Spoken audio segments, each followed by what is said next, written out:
Welcome to another video from Gweilo 60. I'm here with Alex from Reporterfy Media in Bangkok, Thailand. See, we watch the news. We know how to read. Lately, what was it, yesterday? 50,000 canceled flights. Into China. They shut China down. They've basically quarantined the whole country of China.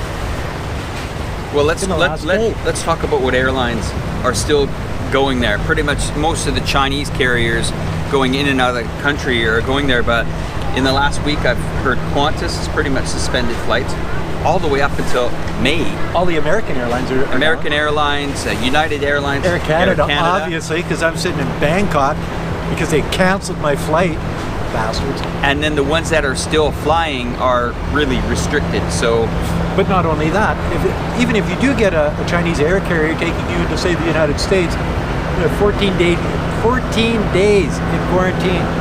Yeah, and it's interesting how they've quantified that, because they've said, like, okay, if you're coming from China, it started out, if you're coming from China, it's 14 days. Now, but you have to be an American citizen, you get the 14 days. If not, if you're Chinese, they turn your ass around and send you back. You're gone. Yeah, they will. So even if you're Canadian, they won't take you. This is a bit troubling, because if you look at it, and I'm not discrediting this virus and how important it is, but this shows you what happens when the world is going to be dealing with a serious matter here.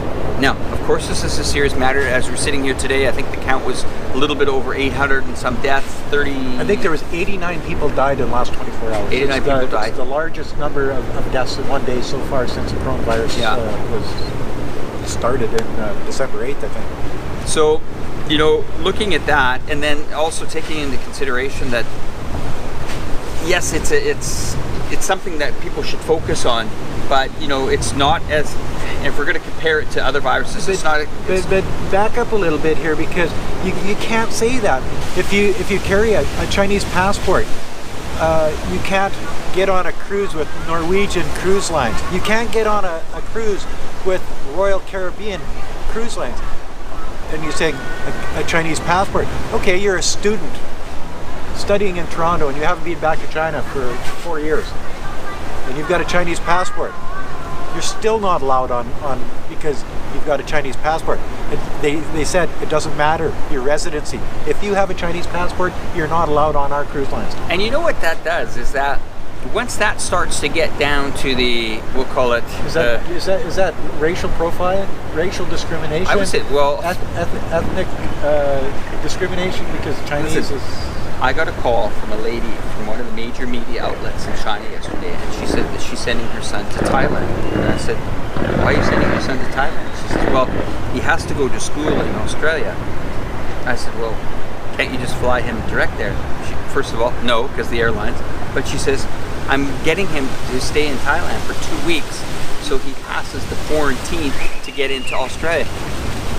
Where are we in this planet now, where we're shutting down a country? Well, yeah, this is getting a bit serious now. And you're looking at, like, Taiwan. The province of Taiwan won't allow people like me or you carrying a foreign passport to even transit through Taipei Airport. They shut that down too. So no foreign nationals traveling through from China to anywhere else, traveling through Taipei. And my point before is, I was talking about, the seriousness of this virus. Yes, I'm not a big person on, really diving into the numbers and joining the panic like the rest of the media has. Now, yes, people have died. Yes, we are searching for solutions to find it. Just if the viewers don't already know, we've never found a cure for the SARS virus. No. And we spent billions of dollars, but it went away. So are we in a stage where we fast forward to 2020, we have such a media that's so obsessed with this story that they're actually influencing governments? Well, and I think that's what it is. It's the media, but I think it's you got to go back to they treat China differently than they treat any other country in the world. The World Health Organization, back in 2009, the general director had a speech when the H1N1 virus in the United States, everybody remembers that, in California and Mexico. That They don't even know how many that killed.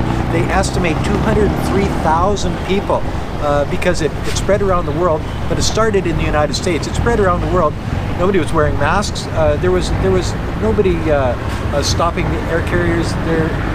There was they could get on those cruise lines. You know, why is that? So they treat China differently than they treat an Anglo-Saxon, mainly Anglo-Saxon country. Why is that? Why is that? Well, 203,000. There's 800 dead here, and there's 203,000 dead there. Sure, it's 11 years apart, guys, but not a lot has changed in the last 11 years. Not a lot has changed in the last 100 years when it comes to discriminating against Chinese people. I think it's a bit unfair because, you know, first of all, you know, the countries that we're from, I don't think that we could, in this quick of time, quarantine our population twice the size of Canada what they've done in China. No, and be prepared that quick. Fred, no way. Fred, a subscriber of mine, a friend on Facebook, he left China yesterday through Hong Kong, and he went back to Toronto, and they said, "Have you beaten today?" He said, "No." "Okay, you can go. Didn't take your temperature or anything." So Canada is like, you know what I mean? Well, because it would be politically incorrect to zero in on anybody. That's the Canadian way. Thailand. I come through the thing in Thailand, and they didn't ask a question. They just said, well, they didn't say anything. They didn't take my temperature. They didn't. You know what I mean? So there's those countries around the world that have sort of an idea of the media is making this freaking crazy. And there's countries that say, well, you know, we know that the media is like that, so we're not going to take it seriously. Where the States, they've tried everything to screw with the Chinese economy, and they finally figured something out that's going to screw the economy. It'll bounce back, it always does. But I think all of this media frenzy is something that's basically started in the United States and spread around the world to with the Chinese economy, to teach them a lesson. Well, I think the lesson is going to be felt by everybody. If you shut a country the size of China down, which they have, I think the true test of the media against governments are actually Thailand. You think about it, the population here is about, I think, between 50 to 60 million people in Thailand, but 57% of the tourist market here is made of Chinese people. Now, here's an interesting point. The numbers have taken a hit, not because the Chinese stopped coming here, it's because the airlines from other countries stopped flying people here. Yeah. So that restricts the flight, but the Thai government, the health minister said, okay, look, and the tourism minister said, look, this is not, we've dealt with these things before in the past. We can deal with them again. We have to have faith in our hospital systems. And let's be honest here, I think we have maybe 12 or 14 cases in Thailand. I think it's 19 cases, but Japan jumped up there at like 90 cases today. Yeah. So, and you got to understand that Japan has closed everything off to China, and they've got 90 cases, and Thailand's open to China, they only have 19 cases.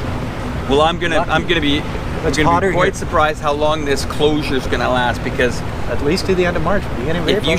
If you shut China down to the end of March, I call it, this will come out somewhere in the economies. It's going to come out either in bad reporting on quarterly reports. So a lot of these American companies, it's weird because last week on the market, not much happened. Actually, it went up.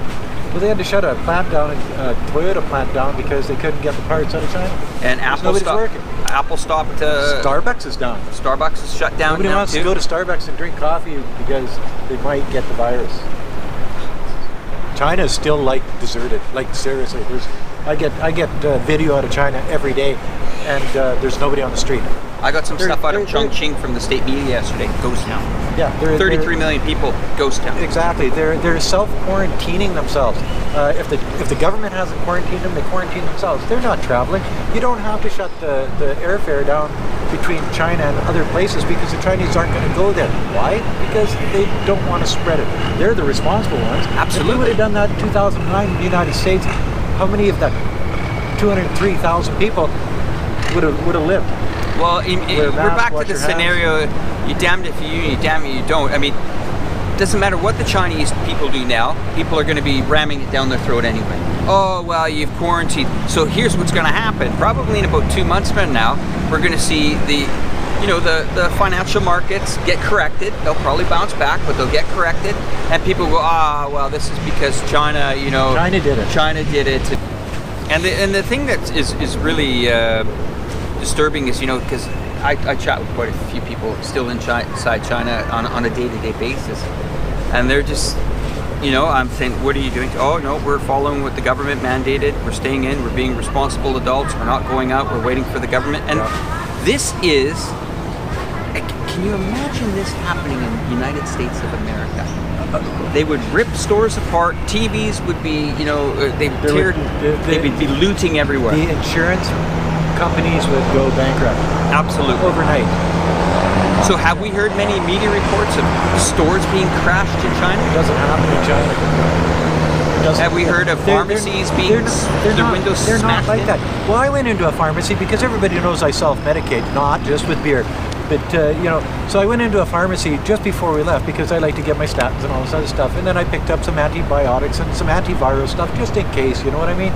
And they had, there's no run on the pharmacies in China. What about people saying about what, these guys build a hospital in record speed, right? And now people are like, but these hospitals are made out of containers. Well, no, I don't think they're made out of containers, are they? No, well, okay, I think there are like containers that they're putting together, but not. It's not like containers on the one of your boats, your mayor's No, but people boats. think that though. They'd be probably module type hospital. Well, yeah, I think they're areas. modular, self-contained medical units. Yeah, exactly. So, but 1,000-bed hospital put together in 6 days, and then 8 days later, they put together a 1,600-bed hospital. So that's 2,600-bed hospital in 2 weeks. And let's say they've overbilled. Well, not a big, but they're erring on the side of caution, and the Chinese can build things really fast. I've seen like amazing things. They built a freaking 38-story high-rise in I can't remember. I think it was a month. Yeah. Like, how do you do that? Well, we're talking about a country that has, the infrastructure that people don't believe. When I first started going to China years ago, and I've even seen a change. The last time I was there, I was unaware that they had, 2,800 bullet trains, the infrastructure, the highways, the airports, and they're still in their growing phase right now. Oh, they're still building like crazy. Like they're only halfway down the subway in Nanning, and I can get anywhere I want already. So what I'm reading, thinking the city will grow 3 times as big. So. And the reports, it's so hard to actually. I've been visiting China now for the last 5 years, back and forth, and I was supposed to go see him on the 20th of February. It looks like he's here now. Yeah, but we changed our we're here now. Anyway, and I get very happy when I go to China because I see things that I would love to have in my own country. And then you come back and you start reading the news about, how broken down and how they're going to have a hard time coping with this. Yeah. You look at that and you go, that reporter has probably ever been to China, probably never spoken to anyone in China, and it's or has no idea. Somebody that's probably sitting in an office in New York City and knows only their 3 blocks around where they live and they work. That's the type of people that are making. I think everybody's so used to the China of old. Well, there's still a China of old in the countryside, the rural areas, Bobai and Yunnan, and places that I go and I do videos in. And I was going to be there in April and doing a whole series of rural China videos. That's probably going to have to wait till I get back. But the old China where people live on $1 a day. But you know what? They live on a farm and they've got pigs and chickens and they've got farmland, they've got rice, they've got vegetable gardens and stuff. So they live just as good as you and I do. And I think they're even happier, than. But we digress. So back to this discrimination thing. I've seen it all over the world, and I see it vamping up here over the last month against China to shutting down this country. They're trying to destroy China, is what I see. I see this as a reason to destroy China. And if it isn't, then why would they be treating it different than the United States and Mexico back in 2009 with something that was not only more deadly, but more widespread than this coronavirus probably could ever be. 203,000 dead people. Yeah, no, it's quite alarming, those figures, but you gotta, what's happened is, what I've seen in the last 3 or 4 weeks is, not only have you shut a country out, you've also, your own nationals, let's say there's Americans and Canadians and Australians in there, their national carriers have given up. No, they wouldn't take my ass out of there. So they gave up. So imagine that. And once again, I'm not saying that this is not a serious thing, but let's say it's on a more grander scale, that let's say there was 100,000 people dead there. You're sitting duck. Your national carrier will not, and you can say, well, we don't blame them for not flying there. Well, wait a minute. Well, I mean, what happens? Yeah, what happens if this happens to any of us in another country? But China is equipped for this. And where you're going with this discrimination, we are going to probably get to the point where people will see a Chinese person probably walk on the other side of the street, or I've seen it even in some of the elevators. People get out of the elevators. Even in Thailand here, a guy asks Wei Fang, are you Chinese? And she says, yes. Why are you scared? And you just walk away.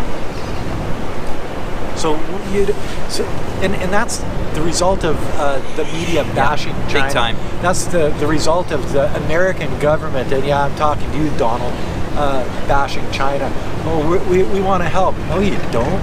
If they wanted to help, they wouldn't be hamstringing China over the last 3 or 4 years trying to do anything in their power to undermine the economy of the country. Yeah, this is crippling the economy, but if these other Western economies think that they're going to come out of this unscathed, they're in for a day, I reckon. Oh, and Alex, what's your channel called? Reporterfy Media, and we're going to put a link in the description below.